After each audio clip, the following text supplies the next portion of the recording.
श्री स्वामी समर्थ. जय जय स्वामी समर्थ.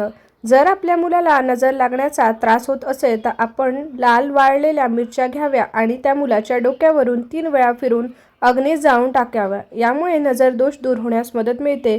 आणि मुलाला एखाद्याची वाईट नजर लागली असेल तर आपण चिकणमातीच्या लहान भांड्यात थोडीशी लाल तिखट, पिवळी मोहरी घेऊन याची भाजी किंवा कोशिंबीर बनवा आणि आगीत जाळून टाका. मुलाला यातून निघणारा धूर द्यावा. असं बरेच वेळा पाहिलं जातं की मूल दूध पित नाही आणि तो रडत राहतो. याचा अर्थ असा की मुलांना दूध पिताना पाहिलं गेलेले आहे. अशा परिस्थितीत शनिवारी पीडित मुलावर आपल्याला 7 वेळा दूध फिरून घ्यावे आणि हे कुत्र्याला पाजावे. यामुळे पुन्हा दूध पिण्यास सुरुवात करेल आणि मुलाला नजर सुद्धा लागणार नाही. अशाच टिप्ससाठी आमच्या चॅनलला फॉलो करा, चॅनलला सबस्क्राईब करा आणि आमच्या इन्स्टा पेजला फॉलो नक्कीच करा. धन्यवाद. श्री स्वामी समर्थ. जय जय स्वामी समर्थ.